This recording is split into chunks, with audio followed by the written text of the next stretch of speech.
Starting and running a business is hard, but you don't have to do it alone. Whether you're an established business owner or thinking about starting a side hustle to earn extra income, I am here to teach you how to show up as your unfiltered self, level up your business, and thrive as a mompreneur. Let's embrace the chaos and start enjoying the journey together.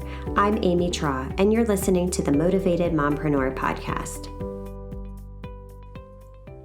Welcome back into the Motivated Mompreneur Podcast. I am joined today by Stephanie Miller, and we are talking about how to carve out time in our busy schedules to get started writing a book. And I know for so many of you, this has been on your bucket list. So this episode is for you. Stephanie, welcome into the podcast. Yes, thank you so much, Amy. I'm so excited to be here. And I am so excited for this conversation because I know that so many of our listeners have been talking about this and wanting to do this and have this on their heart. You just don't know where to start. But before we dive into that, tell us more about yourself, who you are and what you do. Absolutely. So my name is Stephanie Miller. I am an author, a speaker, and a spiritual growth writing coach. So I help women specifically connect their spiritual growth with their writing process to help them gain the clarity, consistency, and confidence they need in order to take that leap of faith, move the needle forward, and to get their message and their story out into the world. Oh my gosh, so powerful. And I love clarity, consistency, and confidence. I mean, Yes. those right there can pertain to so many different aspects of life, not just authoring a book. But let's focus on the book today. So, for busy moms, how in the world do we even begin to start? Where do we even start to find the time, number one, to write a book?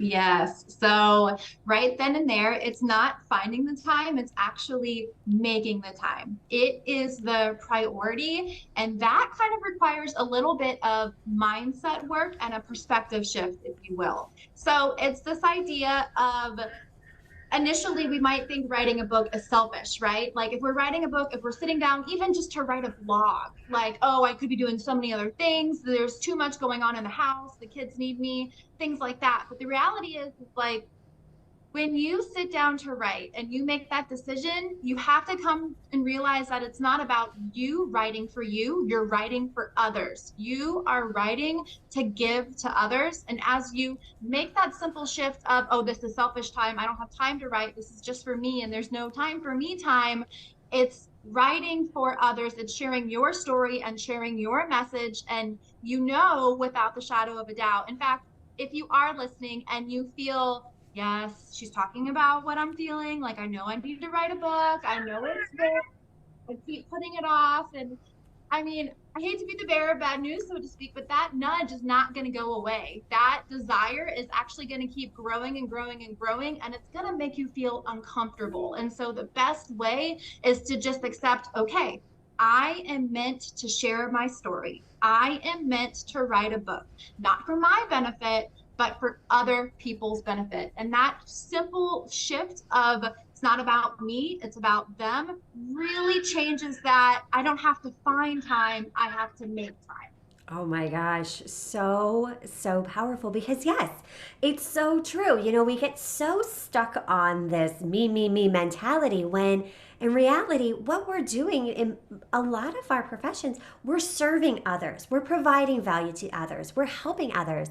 And by keeping that value to ourselves, we're really holding back our value from the world. Like there are people that can be helped by us. They need to hear what we have to say. So I love that mindset shift of make the time, make the decision because there's others that need what you bring to the table. That is powerful right there.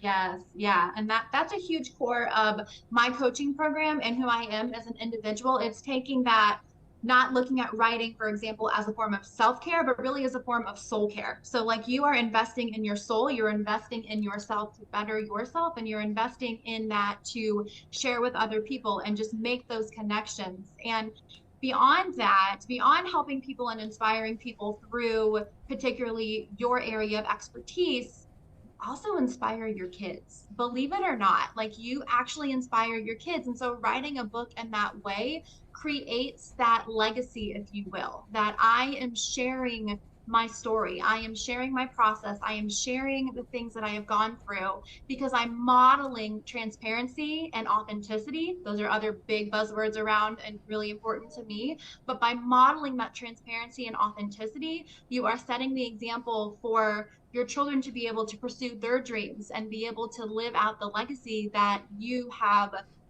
provided for them. Oh, yes, that is so true because they're always watching. We like to think that they're not watching, but they are. They're always watching. And what a great example. They're like, okay, mom had a dream and she did it. Like, look, my mom wrote a book. Like, think about, like, put yourself in your kid's shoes. Like, wouldn't that be cool to be like, yeah, my parents, my mom wrote a book. Like, Yes. that's pretty cool. That's, like you said, it's a legacy accomplishment because it's not just going to go away overnight. This isn't like one post on social media. This is something that can provide so many opportunities. And can we dive into like what sort of opportunities can authoring a book provide for an entrepreneur? Yeah, absolutely. So, depending on the type of entrepreneur you are, I think the book, first and foremost, increases your credibility. So, if you have enough content to write a book, whether that is your story of how you journeyed from A to B or your specific how to, I think it increases your credibility. It also increases visibility. So, credibility and visibility are huge in how you are able to promote yourself and how you're able to get yourself out there. If you know you have something great and you know you have something great to share, you need to be able to have something that actually puts it to, puts pen to paper to give to other people to share and have that message. And the other way that a book can do alternately is, of course, the income aspect. So if you have a book, obviously, if you publish a book, depending on if you do traditional or self-publishing, there's ways about making money from publishing that book. I will tell you, though, the best way to get the satisfaction and the full contentment of writing a book is not to focus on the money. It's again to focus on sharing your story to inspire other people to take their step, to take their next leap of faith, to share their story and their journey and their business, so to speak. So it's really about being one small part of the ripple effect. It's having that book out into the world, inspiring and encouraging someone else, and then that ripple effect kind of bubbling over to where someone picks up your story and they say, so and so did this, and they were in the middle of all of these things, homeschooling kids, having to shuffle, and if they did it, I can do it. And that's really what it's about, right? If they did it, I can do it. It's that dream, and it's being mindful of not comparing yourself with others, because I think another major problem issue, if you will, that we have is we compare ourselves, our journey and our experiences, and so did it this way. It's not working for me that way, or they have all of these quote unquote successes, all of these quote unquote, things that are really something that I envy or that I don't have. It's flipping the script again. It's not about competition, it's about collaboration. It's about working together and the strength of community and the strength of sharing. Another mindset shift along with that is this idea of scarcity versus abundance. So if you have a scarcity mindset, you might read a story in a book of how someone started their business, how a busy mom started their business, or if you were reading my story about how I got my first book written and the series of that, you would be like, okay, well, I wanted to write about that and I don't want to write about it now because someone else has written about that same thing. I will tell you that that is a common belief I hear, and that's a common thing I hear a lot. Well, so and so could write it better, or I read a book on it already, so I don't think I can write it. Stop right now. Yes, you can. You have that desire on your heart. You are the only one that has your experiences, your story, your knowledge, your expertise, and your own perspective and your own way of presenting information. And for that reason, your unique mark needs to be put in a book. I love all of that. Yes.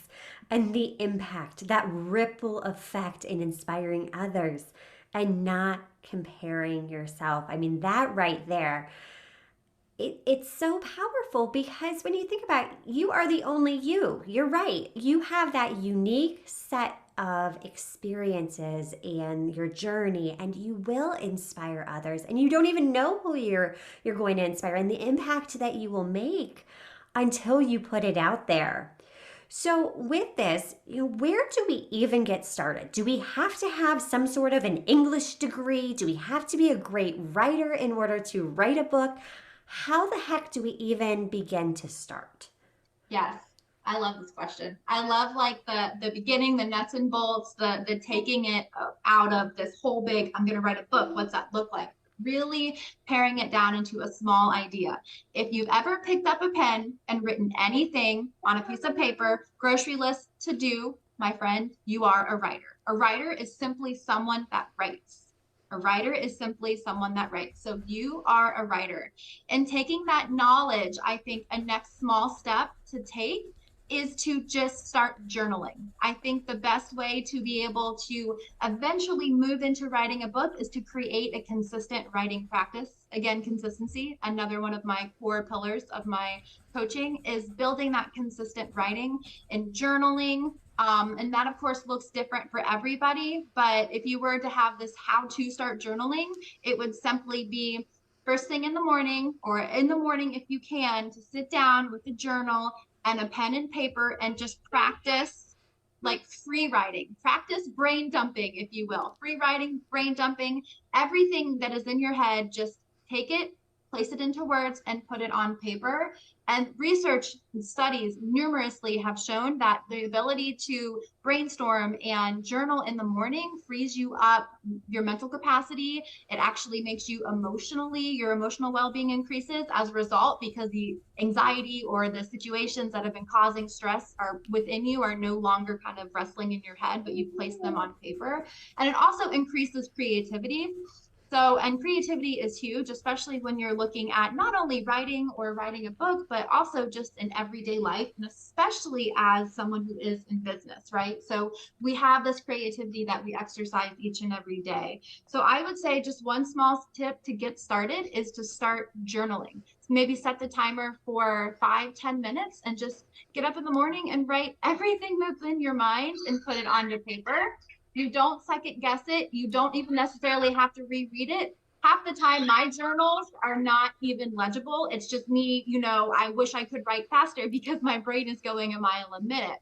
But it's this practice of placing your thoughts in words that is so powerful. And that continued exercise benefits you tenfold when you move into the next step, I would say. Oh my gosh, so good. And I am such a big fan of doing a brain dump because I think as moms, as business owners, we have so many moving pieces that we're trying to coordinate at once. It's the kids, it's dinner, it's our spouse, it's our relationships, it's our families, it's all of these moving pieces and the business on top of that, and then ideas for the business. So just being able to get it out of your brain and onto paper, like you said, even if it's not legible, I love just brain dumping. It really does. It's powerful. It frees your mind. It gets all of that noise out of there so you can really focus and become more intentional. And I can totally tell a difference when I do it versus when I don't do it. It's like, the days that I haven't done any type of journaling or brain dump exercise, it's like, oh, my mind's a little full. Like, why didn't I do that? Like, I know I need to do that, but I didn't. So how do we then, so we've gotten good at the brain dumping and getting ideas out of our head. How do we start to begin to organize these thoughts into a subject matter that we could write a book about? Yes. So if you have that nudge and that desire to write a book, I think you probably have a little bit of an idea. I would encourage you not to actually focus on a very detailed idea, but just focus on the themes that are related to your idea specifically. So if you're writing a book example to help other people share their journey of grief and loss, then I would encourage you to use a specific theme of grief and write everything that comes to mind as you think of grief, almost again like a prompt exercise. The idea is to step out of a brain dump and that aspect into a free write of a theme or a topic or a value that is important to you and is specific to what you believe you should be writing about. And so Yes. from that area of being able to free write on the different themes, even emotions that are important to you and that are valuable to you, then we kind of start to do what I call, well, I think it's the fun part. Some of my clients don't, but it's that idea of kind of looking at everything that we've just dumped out in our closet, for example. We're cleaning out our closet. We have just dumped everything in the middle because that's the only way and that's the best way to get a full closet clean. So, and then we have to pick up each piece and say, okay, does this belong and where does this belong? So it's this idea of you get everything out from your themes, your key ideas and your points, and then you look at that and you say, okay, these words and these themes and these messages are going to contribute to my overall goal and my overall takeaway. And again, that's another step of the process too. That's probably step 3 is looking at your takeaway and your goal. But just continuing to free write on those emotions and those key themes and messages that are extremely important to you and that relate to your core values, I would say is absolutely step number 2. Oh my gosh, I love it. And that's such a great analogy that makes sense in my little mind, for take it all out, throw it all out there, and then you can build it out. Then you can organize those pieces and put them together nice and neat. And that's the cool thing too, you can move it around. Like it's I think sometimes we get stuck in the perfectionist mindset that okay, it has to be perfect. Well, no, you're going to go through multiple edits of this. You're going to go through multiple drafts. It's going to be an evolving document at first, right? Yes, yeah. And that's the other thing too. It's realizing that you are not going to have a pretty, perfect, nice, neat, and tidy first draft. It's going to be ugly. It's going to be messy. And I mean, again, going back to that example of the closet, when you dump everything in the closet, it gets overwhelming. I recently organized my kids' playroom and like I dumped everything in the middle and I was like, huh, okay. But then it doesn't stay like that, right? Like that is just part of the process in order to be able to sit there and almost edit and categorize and classify where these different toys or for our story where these different pieces of the puzzle belong. So yeah, it's letting yourself get it out there, remembering that it doesn't have to be perfect and it's not going to be perfect, and also remembering that your original idea is hardly often the one that you actually end up with. Like when you actually write your words, they kind of take on a meaning of their own. And so you might have an original intent, but then it shifts slightly. And that's always encouraging to me to know that we don't have to fit so tightly in the box that we might be thinking, oh, I have to stick to a specific outline, a structure. This point doesn't fit here. But it's really about allowing yourself to just write the words on the page and then allow them to organize themselves. Yes, so good. So good. And it's making so much more sense now and just knowing that it's a process, that it's an evolution, that it's not, it's just taking action, taking that messy action again. It's we hold ourselves back so often with, these incredible gifts that we have that need to be shared, but this brain of ours just okay, let's start comparing. We'll hold ourselves back. There may be that fear of judgment, like who's going to rate it?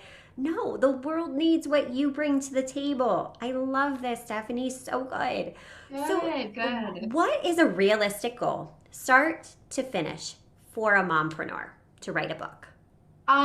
So that is going to depend on a lot, Sure. but I think for depending on where you are in the process, I think to start a journaling habit, to start the brain dump and kind of the free write is a huge thing. And then wait until that kind of builds up your momentum, right? That builds up your confidence. Oftentimes we need to build up confidence as we step into what it would look like to then write a book.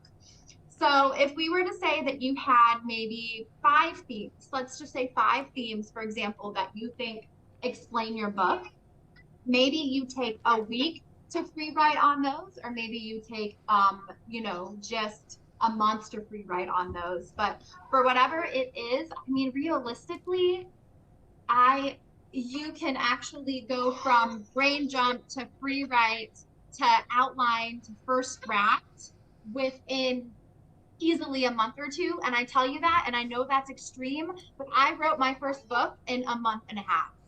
Oh And my it's gosh, incredible. following this process. And it was just, I have it laid out.